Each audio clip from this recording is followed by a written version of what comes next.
The restaurant went completely silent when a young woman in a wheelchair was pushed through the front doors, and the single father waiting at the corner table suddenly stood up, picked up his coat, and walked straight toward her.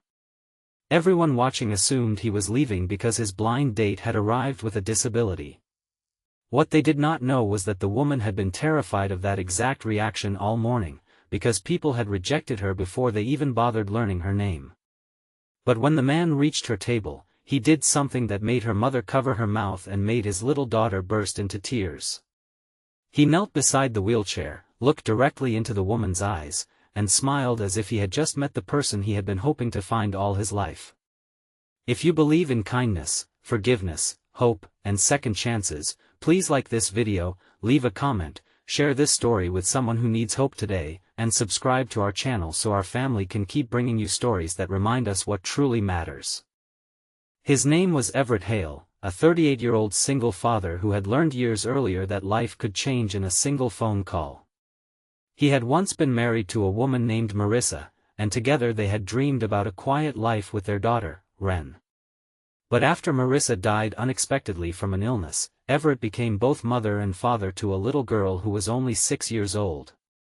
He worked during the day as a building inspector, packed school lunches before sunrise, remembered piano lessons, helped with spelling tests, repaired broken toys at the kitchen table, and somehow managed to keep smiling whenever Wren asked him why other children had 2 parents and she had only one. Everett never complained. He simply told her that families were not measured by numbers, but by the amount of love inside them. Wren was now 10, bright, observant, and far more emotionally perceptive than most children her age. She noticed whenever her father looked lonely. She noticed the untouched second chair at their kitchen table. She noticed that whenever one of her teachers asked about family vacations, Everett always smiled and said they preferred simple adventures close to home. She also noticed that her father had stopped dating. It had been almost 7 years since Marissa's death, and although several friends had tried to introduce him to women, Everett always found an excuse. He told himself he was protecting Wren from another loss, but deep down he was protecting himself. Losing Marissa had taught him how quickly happiness could disappear, and he had become afraid to reach for it again. That was why his longtime friend Callum Reeves decided to interfere. Callum believed Everett was too young to spend the rest of his life hiding behind responsibility. One afternoon, while they were inspecting an old community center, Callum casually mentioned that he knew someone who might be perfect for Everett. Everett immediately refused. Callum insisted that it was only lunch, nothing serious, no expectations, no pressure. Everett finally agreed, mostly because Callum promised to stop bothering him if he gave the woman one chance. What Everett did not know was that Callum had not told him the entire truth. The woman he was supposed to meet was named Celeste Rowan, a 35-year-old architectural designer who had once been known for climbing mountains, traveling alone, and designing public spaces that made ordinary buildings feel alive. 3 years earlier, a terrible highway accident had left Celeste paralyzed from the waist down. Her career had survived, but much of her social life had not. Friends disappeared. Colleagues became awkward around her.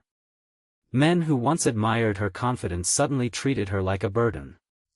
Even worse, Celeste's own mother, Lenora, had become fiercely protective, sometimes making decisions for her daughter without realizing how deeply that hurt. Celeste knew about the blind date. She also knew Everett had not been told about her wheelchair. Lenora had arranged the meeting after Callum suggested Everett might be a compassionate man. Lenora convinced herself that if Everett met Celeste before learning about her disability, he might fall in love with her personality instead of making an immediate judgment. It was manipulative, and Celeste knew it. She had argued against it all morning, but eventually agreed because she was tired of being introduced to people who treated her like a tragedy before she had even finished saying hello. When Everett entered the restaurant, he expected to see a woman sitting alone near the windows. Instead, he saw Celeste waiting beside a wheelchair-accessible table, wearing a simple blue dress and holding a folded menu against her lap. For a moment, Celeste watched his face carefully, waiting for the familiar flicker of surprise, disappointment, or discomfort. Everett stopped. His expression changed, but not in the way she expected. He looked toward Callum, who was sitting several tables away pretending not to watch. Then he looked back at Celeste. Instead of turning around, Everett walked toward her. He noticed the wheelchair, but he also noticed the way she held her shoulders straight despite the nervousness in her hands. He noticed her silver bracelet, the tiny sketchbook beside her purse, and the architectural drawings sticking out from a folder. He noticed that she looked like someone who had spent years being told what she could no longer do and had decided to keep doing things anyway. Everett pulled out the chair opposite her and sat down. He did not ask what happened to her. He did not offer pity. He did not stare at her legs. He simply introduced himself and asked whether she liked the restaurant. Celeste was so surprised that she almost laughed. For the first 20 minutes, they talked about everything except the accident. They talked about children, old houses, terrible coffee, public parks, and the strange things people did when they thought nobody was watching. Everett eventually mentioned Ren, and something changed in Celeste's expression. She asked about his daughter with genuine curiosity rather than polite interest. Everett showed her a drawing Ren had made that morning of their family standing beneath an enormous yellow sun. Celeste studied the picture and smiled. Then the truth came out. Everett learned that Callum had deliberately left out Celeste's condition. He looked across the restaurant at his friend, and Callum immediately knew he had been caught. Everett's face became serious, but he did not blame Celeste. Instead, he apologized to her for being put in a situation where she had to wonder whether he would reject her. Celeste expected anger. Instead, Everett admitted that he was angry about the deception, but not because she was in a wheelchair. He was angry because someone had made her feel as though she needed to be hidden in order to be accepted. Those words broke something open inside her. For years, Celeste had been fighting the belief that people saw her wheelchair before they saw her. She had become accustomed to proving that she was still intelligent, ambitious, funny, independent, and capable. She had forgotten what it felt like to simply be a woman sitting across from a man who was curious about her. Their lunch lasted nearly 3 hours. When Everett finally returned home that afternoon, Ren was waiting at the kitchen table with her homework spread in front of her. She immediately asked how the date went. Everett hesitated, then told her that Celeste was interesting, kind, and very funny. Ren wanted to know if he would see her again. Everett smiled and said he hoped so. Ren asked whether Celeste had liked him. Everett laughed and admitted he did not know. Ren studied her father for several seconds before saying that he looked happier than he had in a long time. That sentence stayed with him. Over the following weeks, Everett and Celeste began seeing each other regularly during the day. Their relationship did not develop like a fairy tale. It developed through ordinary moments. Celeste taught Ren how to sketch buildings. Ren helped Celeste decorate her office with handmade paper stars. Everett repaired a loose wheel on Celeste's wheelchair, but only after asking whether she wanted help. Celeste teased him for treating every broken object like a personal challenge.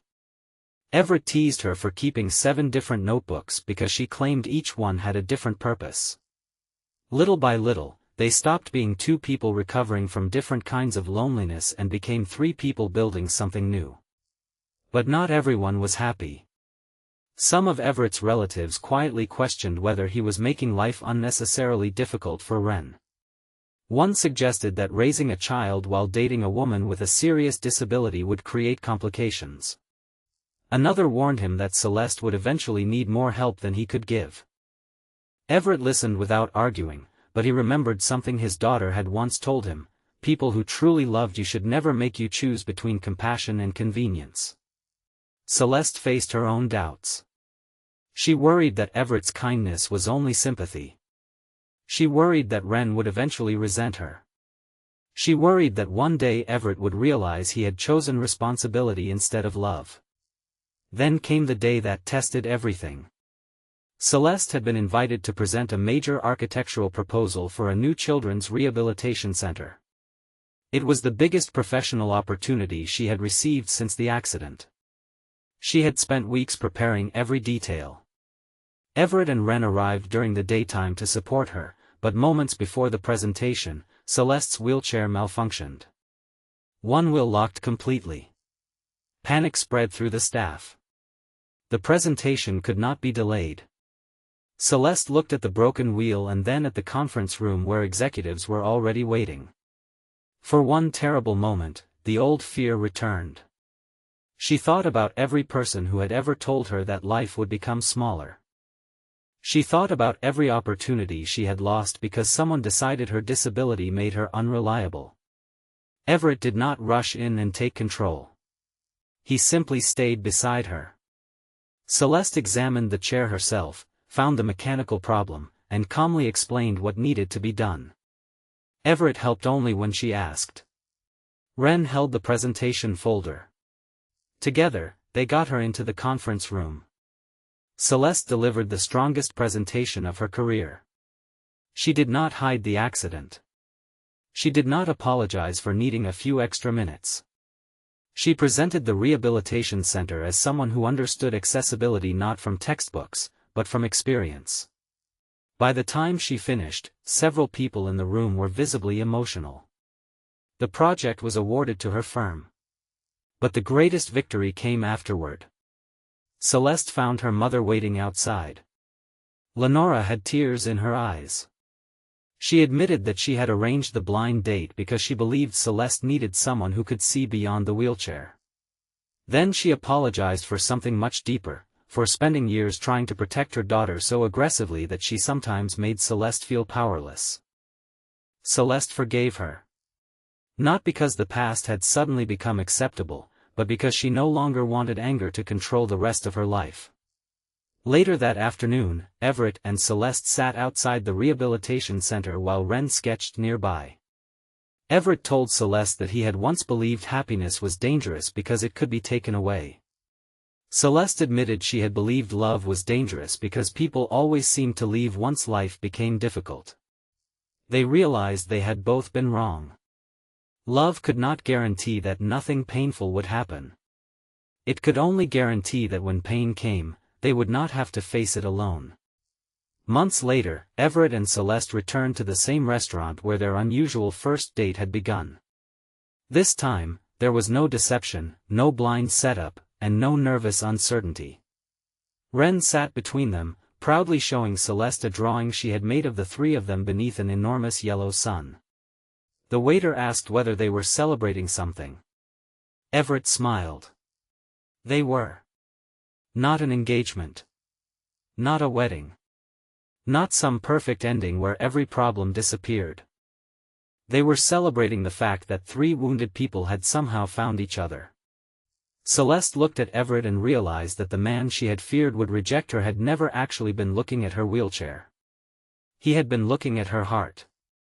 Everett realized that the woman he had never expected to meet had taught him something he had forgotten after losing Marissa: being afraid of future pain should never become an excuse to reject future happiness. Before they left, Wren reached across the table and placed her small hand over both of theirs. She said nothing. She did not need to. Sometimes the deepest promises are made without words. If this story touched your heart, please like this video, leave a meaningful comment, share it with someone who needs hope today, and subscribe to our channel so you never miss another emotional journey. And before you go, tell our community in the comments, have you ever learned that someone's greatest strength was hidden behind the struggle you first noticed? Your answer might give hope to someone silently fighting their own battle.